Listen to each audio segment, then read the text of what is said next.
It started as a small mistake. It ended as the biggest fight of my life. A single misaddressed email turned into a $2 million hole in the company's books. And the worst part wasn't the money. It was how quickly the room looked for someone to hang the blame on. The typo wasn't owned. It was weaponized. By the time auditors arrived and fingers pointed, the story had already been rewritten. I was the negligent one, the missing piece in a trail someone else had forged. People think the quiet ones are the easiest to blame. What they don't tell you is how loud a calm person can be when she decides to prove herself right. Hi, I'm Ava. I live in Boston, and I work in operations at a mid-sized fintech firm where margins are tight and reputations even tighter. Today, I'm going to unfold how a wrong inbox became the spark for a fraud that blew a hole in the company, how a panicked exec tried to bury his tracks by making me the scapegoat, and how I was shoved out the door before I knew what hit me. Stick around. The darkest part of this company's story is coming. And if you want more raw, real coworker dramas like this, hit like and subscribe so you don't miss what happens next. My mornings were small rituals lined up like tidy sticky notes. Pour the first 2 hot coffee. Slide in my earbuds. Cue the team playlist low feet with the occasional guilty pleasure pop. Then open the same 3 tabs that map my day: email, the project board, and the team chat where everyone argues about font sizes. I liked the rhythm. I liked knowing the terrain of my day before it began to shift under my feet. I ran operations for a cluster of steady accounts, the kind that kept creative people fed and the lights on. My job was herding timelines, budgets, and temperaments. I kept score with color-coded calendars and an intuition for when to push and when to beg for mercy. People trusted me because I brought solutions and coffee, and because I returned drafts with notes that made slides better without bruising anyone's ego. That small, soft power mattered. The team had characters. Priya in accounts with famously lethal spreadsheets, Ben in analytics who told quiet jokes that landed like soft stones, and Jonah in creative who used too many exclamation points, but somehow always found the right idea. We shared playlists and a dumb true crime podcast. There were rituals, post-lunch walks around the block, a whiteboard for wins, the sacred 10-minute window where everyone pretended to check Slack but actually caught up on life. And then there was Marina. She kept an artful distance, the kind of presence that reads as competence because she never wasted words. Newer to the firm but experienced through 3 startups, she talked to clients as if she'd rehearsed empathy and never stayed long enough to have her gossip age. Her emails were surgical, her Slack replies economical. When she spoke in meetings, people tended to lean in because she landed points with decisive calm.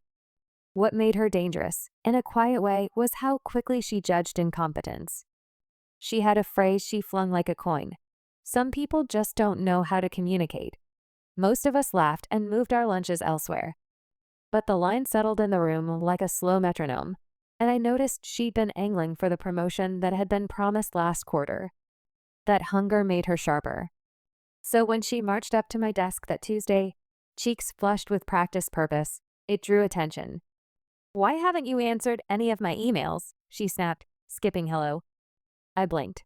My inbox is an arranged chaos. I read like a map, flagged threads, a handful of drafts, the usual rain of newsletters I keep meaning to unsubscribe from. I scrolled. Nothing from Marina. Calmly, I said, "I don't have any emails from you." "Are you sure you sent them to my address?"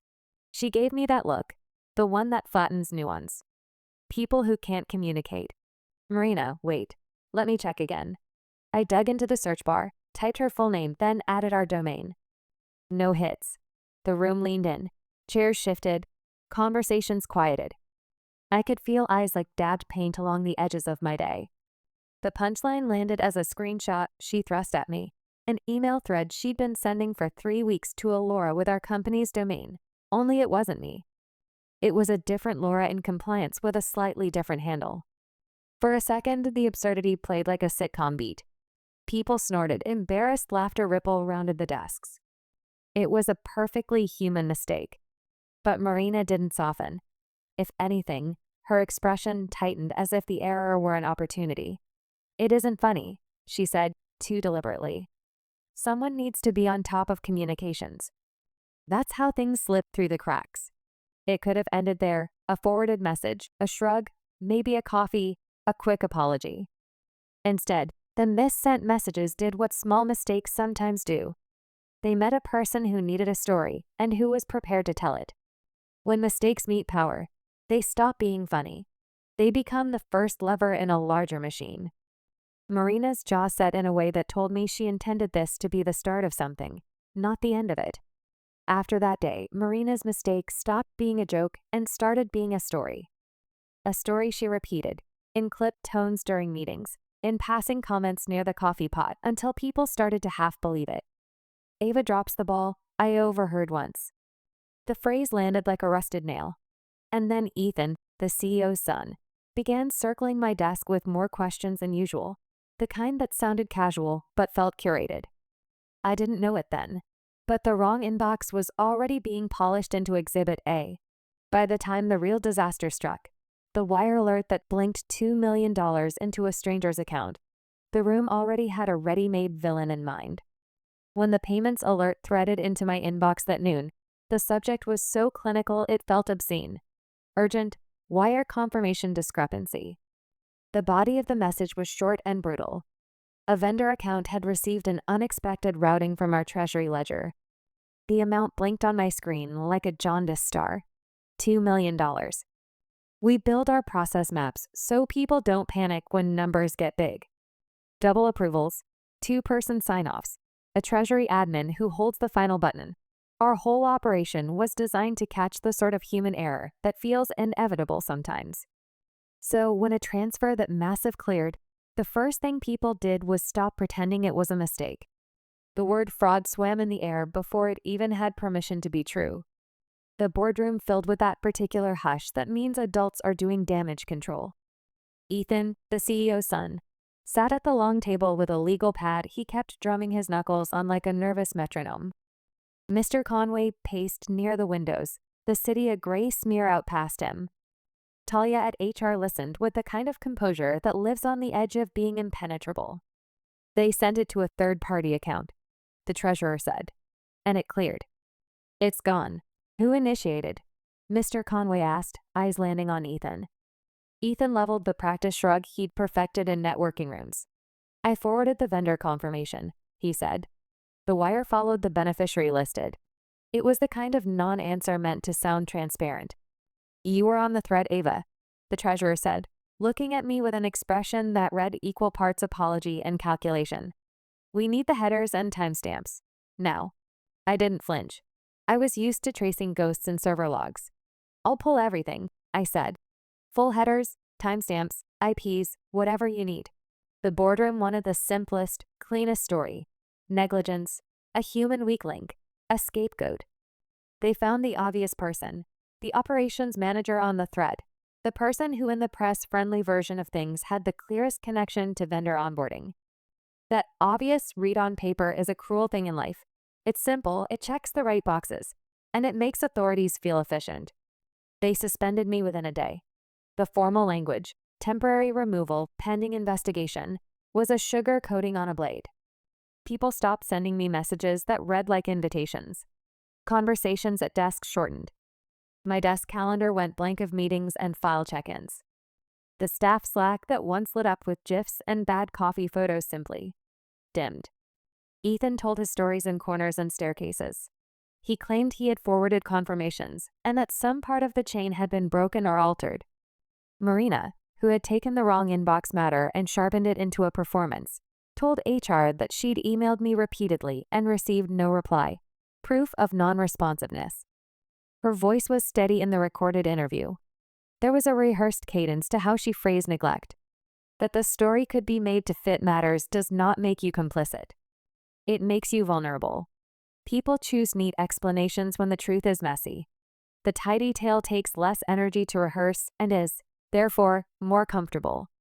Being escorted out of the building with a box of my things is something I had summarized in my head in a dozen worst-case scenarios, the way you summarize emergency exits before a flight. But imagining and living are different. There was a small public shame to it. The receptionist's eyes, the pause in the elevator, someone's whispered, "I'm so sorry." That felt like a sentence of its own. I left with a sense of being erased from a place I had built with long nights and small compromises. Outside, the air tasted like the rest of the city: diesel, wet leaves, and the distant comfort of people who had not seen what I had.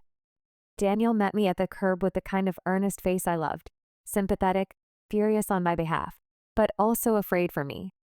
"They'll see," he said quietly. "You know how this looks. But they'll see." I wanted to believe him. I wanted the system to be big enough and fair enough that truth would correct itself. That's the faith that sustains a lot of our work, the belief that process protects the small. From exile, I began the slow, haptic work of proof. Priya and Ben, reliable to the bone, were the first colleagues to risk small rebellions on my behalf. Priya had long saved invoice copies in her client folder. Ben had an archive deck with stray comments and timestamps. They sent me things off-channel, with subject lines that said, "For Ava, do not share." Those small gestures matter when you're being dismissed as a liability. What I pulled together did not feel dramatic at first. It was paperwork, a forwarded email with a missing attachment, a calendar marked with a call from an unknown number, a vendor confirmation that referenced an invoice that did not exist in our files. But patterns have limbs. The receiving account for the $2 million traced, via public company filings and open registry checks, to an entity that popped up in a way that suggested it had been warmed for use. Small test deposits over prior months, a P.O. box in a state that matched nothing about our vendor. It felt like bait, like a setup rehearsed with small amounts before the big one hit. When Ben pulled ledger access, he found microtransfers, $500 here, $1,200 there, that could have been experimentations, trial runs. Someone had been finding a path through our safety nets for weeks. I didn't want to be a hero. I wanted to be right and quiet and safe. But the facts were getting louder the more I sat with them. I hired a lawyer for a consult. Sarah listened and then spoke in the careful tone of someone who deals with structural risks. "We go through the right channels," she advised. "We get an external auditor engaged, one the board does not control. We document everything with chain of custody. No leaks, no grandstanding. Reputation comes from method. We set up an anonymous intake with a reputable external compliance firm, one with teeth and independence. They asked for all the headers and any copies of documents we could provide." I buzzed with the strange, difficult sense of doing the right thing and the wrong one simultaneously. Right because it would reveal truth. Wrong because truth tends to collide with people who feel cornered. Ethan's calls got angrier when he noticed movement. He left messages that went from worried to threatening to near petulant. "You don't have to do this," he said once. Voice clipped with the kind of entitlement that knows how the world hums. "We can fix it without bringing an external headache." I told myself, privately, there are ways to fix a mistake. There are fewer ways to recover from a pattern of intent. If someone had been routing test payments to a shell, we were not fixing a mistake. We were stopping a machine. That's the language that steeled me. The auditors came with quiet authority. They plowed through logs, traced IP addresses, cross-checked timestamps, and, crucially, examined edits. Someone, the audit found, had reconstituted an approval email to include a beneficiary that did not appear in the original confirmatory thread. The metadata told the story the narrative wanted to hide. The edit had originated from a device with access to the Treasury system. It was a small technical fact, but in the hands of forensics, it read like intent. Confronted with the audit, the company faced an impossible choice: protect the son or protect the firm. Those decisions break people. They do not merely reorder desks. Mr. Conway stood before the board and felt the weight of both his name and his empire. In private, he asked Heather from legal for counsel about reputational risk. Outside his office, the phones buzzed with reporters sniffing for a scandal. The board chose the company. Ethan was placed on leave. Compliance called in law enforcement. The vendor account was frozen where possible. PR crafted statements that used hollow verbs, initiated an internal review, cooperating fully with authorities while the practical work of repair took place in the quiet rooms where auditors and lawyers are allowed to do their work. HR reached out to me, belatedly, with the formality of regret. Talia's voice over the phone sounded like someone trying to offer the consolation of policy. "We misstepped. she said. "We should have handled the early stages differently." She offered a mediated meeting and the possibility of reinstatement if I wanted to return. I didn't know how to answer that call. I wanted the truth acknowledged in a way that didn't feel like token absolution. I wanted the apologies to be more than a press release in the making. I wanted Daniel to be proud, not afraid of the woman who had saved the firm but burned a private life in the process. When the audit's early results landed in plain language, evidence that the confirmation had been altered, that the receiving account was set up in a way that suggested malicious intent, and that smaller transfers had been used as probes, some things shifted. Ethan resigned under pressure. A handful of executives were reassigned. Regulators fined the company and demanded remediation. The company published a new control regime and promised stricter oversight. There were victories. The ledger balanced more honestly afterwards. Clients were reassured. Some money was recovered. We patched the gaps. But none of those wins replaced the personal fissures that had opened. Daniel had watched me disappear into legal threads and server headers and had seen, in my devotion to procedure, a force he did not entirely recognize. "I supported you because I thought this would be quick, a mistake, a fix," he told me one night. "You turned it into a trial. We're living inside this now." He did not say it as accusation. He said it as confession. He loved me enough to be honest about what my choices meant for our life together.